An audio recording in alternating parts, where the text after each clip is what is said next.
കർത്താവ് 12 പേരെ നിയോഗിച്ചു. അപ്പോയിന്റഡ് എന്ന വാക്കാണ് സാധാരണയായിട്ട് തർജ്ജമ ചെയ്യുന്നത്. ബെനഡിക്റ്റ് മാർപ്പാപ്പ ഈശോയുടെ ജീവിതം ജീസസ് ഓഫ് നാസറത്ത് എന്ന അദ്ദേഹത്തിൻ്റെ പുസ്തകത്തിൽ പറയുകയാണ്, അപ്പോയിന്റ് എന്ന വാക്കല്ല ഉപയോഗിച്ചിരിക്കുന്നത്, മറിച്ച് മെയ്ക്ക് എന്ന വാക്കാണ്. ഇത് രണ്ടും തമ്മിൽ വലിയ അർത്ഥമുണ്ടായെന്ന് പറഞ്ഞ് പരിശുദ്ധ പിതാവ് വിശദീകരിക്കുന്നുണ്ട്. അപ്പോയിന്റ് ചെയ്യുക എന്നാൽ അതിൻ്റെ അർത്ഥം ക്വാളിഫിക്കേഷൻസ്, അതിന് നിബന്ധനകളുണ്ട്. നമ്മളിൽ ഒരാളെ ഹോസ്പിറ്റൽ ജോലിക്ക് അപ്പോയിന്റ് ചെയ്യുമ്പോൾ ആ ജോലിക്ക് ആവശ്യമായ യോഗ്യതകൾ, ബിരുദം, സർട്ടിഫിക്കറ്റുകൾ അതെല്ലാം പൂർത്തീകരിച്ച ശേഷമാണ് ആ അപ്പോയിൻമെന്റ് കിട്ടുകയുള്ളൂ. ഒരു അധ്യാപകനായി നിയോഗിക്കുന്നുവെങ്കിൽ, അപ്പോയിന്റ് ചെയ്യുന്നുവെങ്കിൽ അതിനാവശ്യമായ യോഗ്യതകൾ അയാൾ നേടിയിരിക്കണം.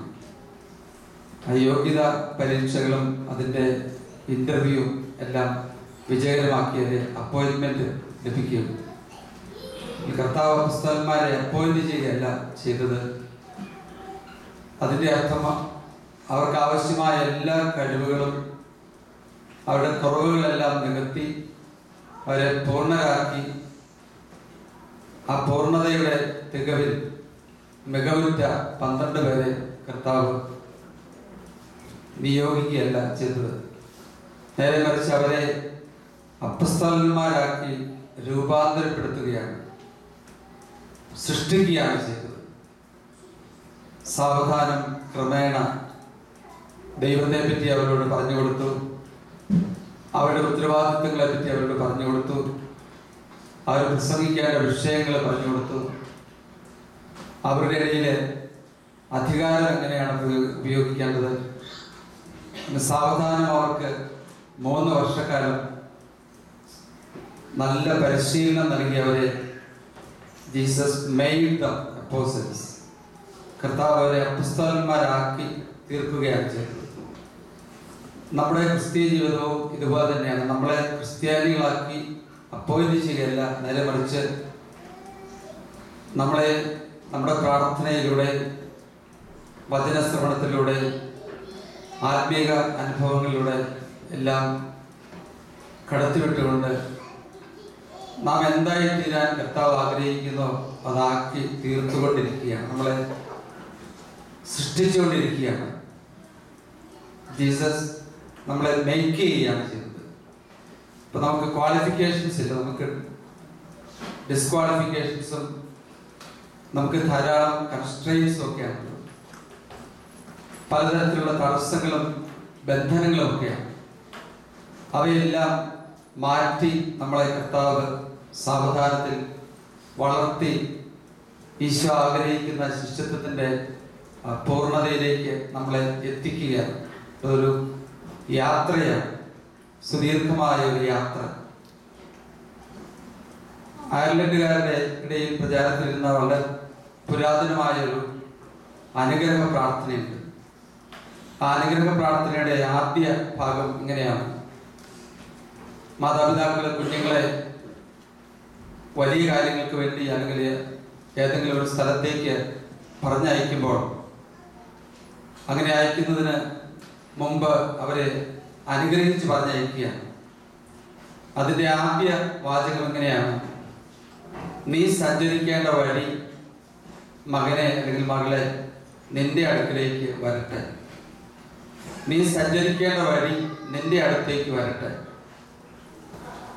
വളരെ അർത്ഥ നിറവുള്ള ഒരു പ്രാർത്ഥനയുടെ, ആശംസാ പ്രാർത്ഥനയുടെ, അനുഗ്രഹ പ്രാർത്ഥനയുടെ തുടക്കമാണത്. നീ സഞ്ചരിക്കേണ്ട വഴി നിന്റെ അടുക്കലേക്ക് വരട്ടെ. പണ്ട് കാലങ്ങളിൽ ഇന്നത്തേതുപോലെ യാത്രാ സൗകര്യമൊന്നും ഇല്ലാതിരുന്നത് കൊണ്ട് ദീർഘ ദിവസങ്ങൾ, മണിക്കൂറുകൾ, വെയില്, കാലാവസ്ഥയുടെ പ്രാതികൂല്യങ്ങൾ എല്ലാം അനുഭവിച്ച് യാത്ര ചെയ്യണം. യാത്ര ചെയ്യുന്ന വ്യക്തിയുടെ ആഗ്രഹം എപ്പോഴാണ് ഇതൊന്ന് തീരുക, എപ്പോഴാണ് നമ്മൾ കുഞ്ഞുങ്ങളെയുമായിട്ട് പണ്ട് കാലത്ത് യാത്ര ചെയ്ത് നടക്കുമ്പോൾ കുറെ കഴിയുമ്പോൾ ഇനി എത്ര സമയം കൂടിയുണ്ട്, ഇനി എത്ര ദൂരം കൂടിയുണ്ട്, നമ്മൾ എത്താറായോ, സ്ഥലത്തേക്ക് എത്തുന്നതിന് എത്ര സമയമെടുക്കും. ഇപ്പം നമ്മൾ പറയും ഇനി വേഗം നമ്മളെത്തും, ഇനി 2 വളവും കൂടി അങ്ങോട്ട് തിരിഞ്ഞാൽ മതി, അല്ലെങ്കിൽ ഒരു ചെറിയ കയറ്റം കയറി ഒരു ഇറക്കമങ്ങ് ഇറങ്ങിയാൽ മതി, അടുത്തു, സ്ഥലം അടുത്തു. ഇപ്പൊ യാത്ര ചെയ്ത് ക്ഷീണിക്കുമ്പോൾ ആ സ്ഥലം വേഗം അടുത്ത് ആകാൻ നമ്മൾ ആഗ്രഹിക്കുകയാണ്. യോഹന്നാന്റെ സുവിശേഷം 6-ാം അധ്യായത്തിൽ കടലിന്റെ മധ്യേ രാത്രിയില് വള്ളത്തിൽ യാത്ര ചെയ്ത ശിഷ്യന്മാര് അവര് തുഴഞ്ഞ് മടുത്തു. കടലിന്റെ മധ്യേ അവർ തുഴഞ്ഞ് മടുത്ത അവസരത്തിൽ ഈശോ കടലിന്റെ മുകളിലൂടെ നടന്ന് അവരുടെ അടുക്കിലേക്ക് എത്തുകയാണ്. രാത്രി ആയതുകൊണ്ട് ഒരു രൂപം ഇങ്ങനെ നടന്നു വരുന്നത് കണ്ട് അവര് ഭയന്ന് നിലവിളിച്ചു. അപ്പോൾ കർത്താവ് അവരോട് പറഞ്ഞു, ഭയപ്പെടേണ്ട, ഇത് ഞാനാണ്. ഒരു കർത്താവിനെ തിരിച്ചറിഞ്ഞു. ഉടനെ തന്നെ ആ വചനഭാഗത്ത് പറഞ്ഞിരിക്കുകയാണ്, അപ്പോൾ തന്നെ അവരെത്തേണ്ട കരയിൽ അവർ എത്തിക്കഴിഞ്ഞു. അവര് കടലിന്റെ നടുഭാഗത്ത്, ഗലീലിയ കടലിന്റെ നടുഭാഗത്തായിരുന്നെങ്കിലും കർത്താവിനെ കണ്ടു കഴിഞ്ഞപ്പോൾ എത്തേണ്ട സ്ഥലത്ത് എത്തിക്കഴിഞ്ഞു. നീ സഞ്ചരിക്കേണ്ട വഴി നിന്റെ പക്കലേക്ക് വരട്ടെ. നമ്മൾ ഓരോ വേദന നിറഞ്ഞ അനുഭവങ്ങളിലൂടെ, ക്ലേശങ്ങളിലൂടെയൊക്കെ കടന്നു പോകുമ്പോൾ നമ്മൾ സ്വയം ചോദിക്കും, എന്നാണ് ഇതിനൊരു അവസാനം ഉണ്ടാകുക? എപ്പോഴാണ് ഈ ക്ലേശങ്ങളൊന്ന് തീരുക? എപ്പോഴാണ് ഈ സാമ്പത്തിക പ്രതിസന്ധി ഒന്ന് അവസാനിക്കുക? എന്നാണ് ഈ സങ്കടങ്ങൾക്ക് ഒരു അറുതി വരിക? നമ്മൾ അവസാനം കാത്ത് വളരെ ക്ലേശത്തോടെ അതിന്റെ സമാപനത്തിന് വേണ്ടി ശ്രമിച്ചുകൊണ്ടിരിക്കുക. ഇപ്പോൾ പറയുകയാണ്, നീ ആഗ്രഹിക്കുന്ന അന്ത്യം വേഗം നിന്റെ അടുക്കലേക്ക് വരട്ടെ. നിന്റെ യാത്രയുടെ ക്ലേശങ്ങളൊക്കെ വേഗം തീർന്ന് ലക്ഷ്യസ്ഥാനത്ത് നീ വേഗം എത്തിച്ചേരട്ടെ.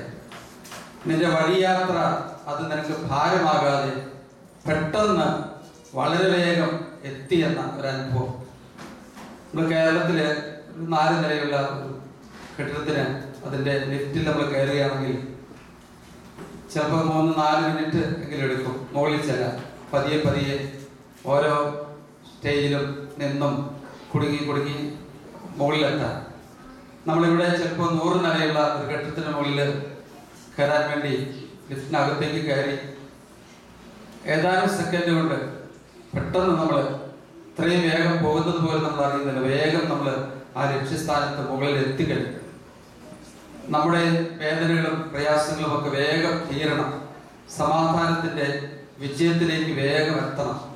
ആ വഴി അങ്ങ് തീരണം. ഇതാണ് നമ്മൾ ആഗ്രഹിക്കുന്നത്. ആ വഴി വേഗം തീരട്ടെ എന്ന് നമ്മൾ ആഗ്രഹിക്കുന്നു. കർത്താവ് നമ്മളെ യാത്രയാക്കിയിരിക്കുകയാണ്. വചനം പറയാനും പഠിപ്പിക്കാനും ഒക്കെ ആയിട്ട് നമ്മളെ യാത്രയാക്കിയിരിക്കുകയാണ്. ഈ യാത്രയിലെ ക്ലേശങ്ങളൊക്കെ വേഗം തീരുന്ന അനുഭവം നമുക്ക് കിട്ടുന്നത് കർത്താവിനെ നാം കണ്ടുമുട്ടി കഴിയുമ്പോഴാണ്, കർത്താവിനെ നാം മനസ്സിലാക്കി കഴിയുമ്പോഴാണ്.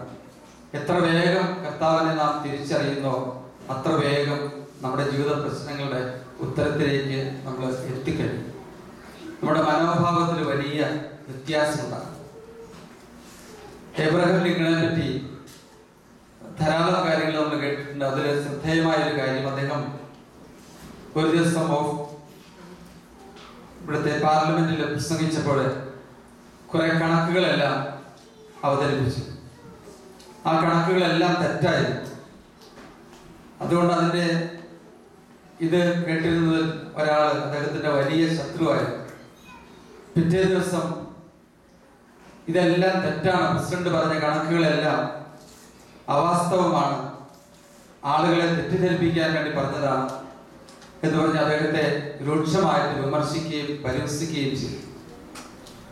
നമുക്കറിയാം, പ്രസിഡന്റ് പറയുന്ന കണക്കുകൾ സെക്രട്ടറിയോ ഏതെങ്കിലും ഒരു ക്ലർക്കോ എഴുതി കൊടുക്കുന്നതാണ്. അത് പ്രസിഡന്റ് അവിടെ വായിക്കുകയുള്ളൂ. ഇപ്പൊ കണക്ക് തെറ്റി പിറ്റേ ദിവസത്തെ പത്രത്തിൽ അത് വലിയ വാർത്തയായിട്ട് വന്നു.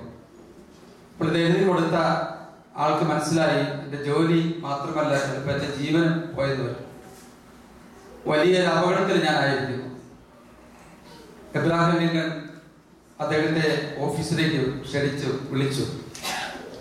ഇപ്പൊ ശിക്ഷ ഏറ്റുവാങ്ങാൻ വേണ്ടി വലിയ ഭയത്തോടു കൂടി ഈ മനുഷ്യൻ ലിങ്കന്റെ ഓഫീസിൽ കയറി ചെന്നു. അവിടെ ചെന്ന് കഴിഞ്ഞപ്പോൾ ലിങ്കൺ അദ്ദേഹത്തോട് പറഞ്ഞു, എൻ്റെ സൽപ്പേര്, എൻ്റെ വിജയം താങ്കളെ പോലെയുള്ള ചെറിയ മനുഷ്യരുടെ ആത്മാർത്ഥതയെ ആശ്രയിച്ചാണ് നിൽക്കുന്നതെന്ന് എനിക്ക് ഇപ്പോഴാണ് മനസ്സിലായത്. നിങ്ങളെപ്പോലെയുള്ള ചെറിയ മനുഷ്യര് ചെയ്തു തരുന്ന വലിയ സേവനങ്ങളാണ് എൻ്റെ യശസ്സിന് കാരണം. ഇതുവരെയും എത്ര ഭംഗിയായിട്ട് കൃത്യമായിട്ട് സ്ഥിതിവിവര കണക്കുകളൊക്കെ താങ്കൾ എനിക്ക് എഴുതി തന്നിരുന്നു. ഞാൻ ഒരിക്കലും താങ്കളോട് നന്ദി പറഞ്ഞിട്ടില്ല. ഇപ്പോൾ ഞാൻ ആത്മാർത്ഥമായിട്ട് താങ്കളോട് നന്ദി പറയുകയാണ്. നിങ്ങൾ ചെയ്യുന്ന വലിയ സേവനം ഞാൻ മനസ്സിലാക്കി.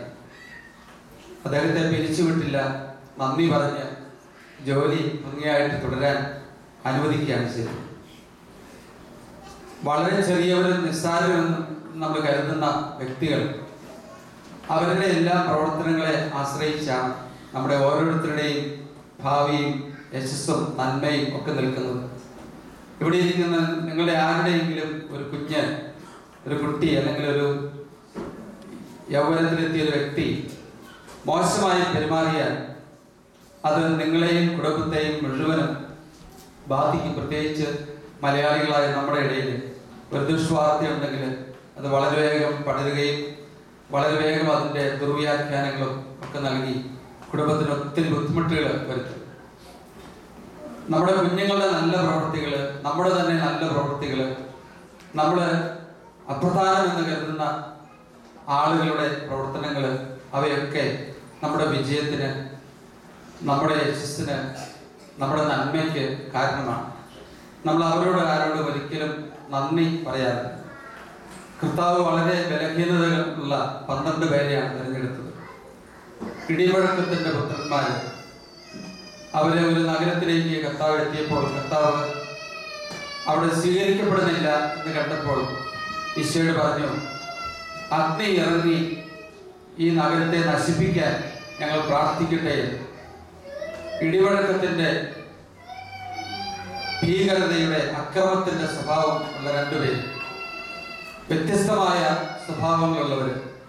ഇങ്ങനെയുള്ള ആളുകളെയൊക്കെയാണ് കർത്താവ് തിരഞ്ഞെടുത്ത് അവരുടെയൊക്കെ ചെറുതും വലുതുമായ പ്രവർത്തനങ്ങളാണ് കർത്താവിൻ്റെ മുഖത്തിന് ശോഭ നൽകുന്നത്, അല്ലെങ്കിൽ കർത്താവിൻ്റെ മുഖത്തിൻ്റെ ശോഭയെ കുറച്ചു കളയുന്നത്. ഇടവയ്യാകുന്ന കുടുംബത്തിനും നമ്മുടെ ഓരോ കുടുംബങ്ങൾക്കും നമ്മുടെ ഓരോരുത്തരുടെയും പ്രവർത്തനങ്ങൾ വളരെ പ്രധാനപ്പെട്ടതാണ്.